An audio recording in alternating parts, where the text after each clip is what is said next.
The U.S. Olympic Committee is taking on the Zika virus, hiring 2 infectious disease specialists to advise athletes ahead of the Summer Games.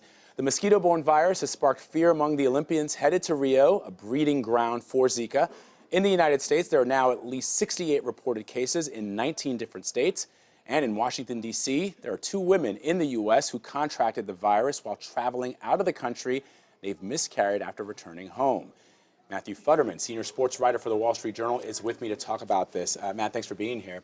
Thanks for having me. So, earlier this week, Alex Morgan called the virus a scary thing. Goalie for the U.S. team, Hope Solo, says she's thinking about skipping the Olympics. How will this impact the Games?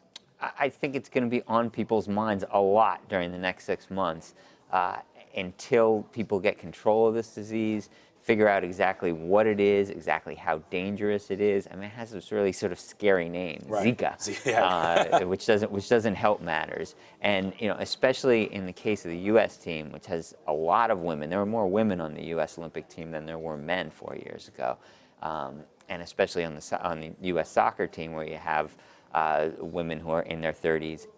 In relationships, some not in relationships, all of them may be thinking about having children at some point, some very soon after the Games. This is on their minds. Yeah, it's interesting. We were talking about this at the break. You were saying how the U.S. women's soccer team is in a very unique position because they play the World Cup, then they've got the Olympics, and there's that time period where they have, in between those huge games, where they can maybe start families. Yeah, this is a luxury that male athletes have, that they don't have to worry about these things.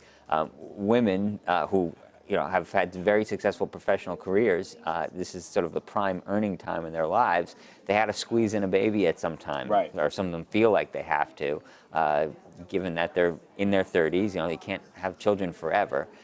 So it makes sense that they would be thinking, as soon as these Olympics are over, I've got 3 years until the World Cup starts. Maybe this is a good window for me to have a baby. And if you're going to have a baby, you want to have it as quickly as possible so then you can get back to training and get yourself in shape for World Cup qualifying, which will happen 2 years down the line. So how else can the Olympic Committee go about easing people's concerns, easing the athletes' concerns?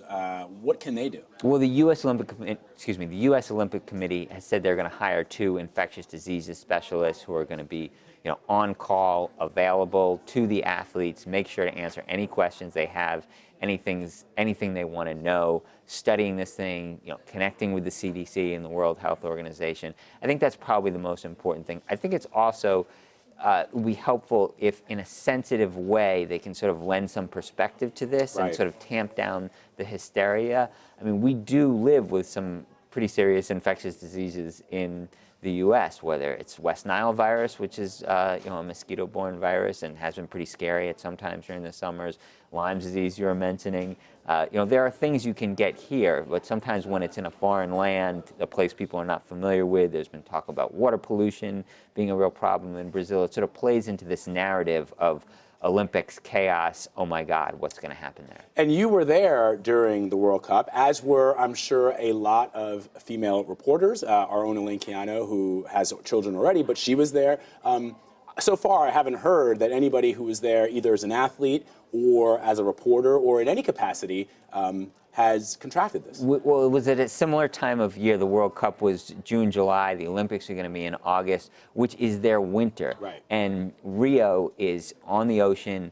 The parts of it where tourists are, where most of these Olympics are going to take place, are sort of near the water. It's very breezy there. There aren't a ton of mosquitoes in those areas. I think as you go inland in some of the poorer neighborhoods in the favelas, you have a lot of standing water, and it can be a real problem. You have sewage issues. So you have that advantage that it is during the time of year when the mosquito influx is going to be a little less. Might they consider perhaps moving some of the venues where those games will be played closer to those areas that you're talking about? I think one thing that they are going to have to start thinking about is there are some soccer games scheduled for Manaus, which is in the Amazon, which is a beautiful place and a great area.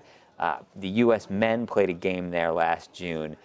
At night, it was in the low 90 degrees, I would say, humid as all get out. And that would be a place where you'd be concerned potentially about mosquitoes. If it's gonna lower people's concerns to not have soccer games there, that might be something they should think about. All right.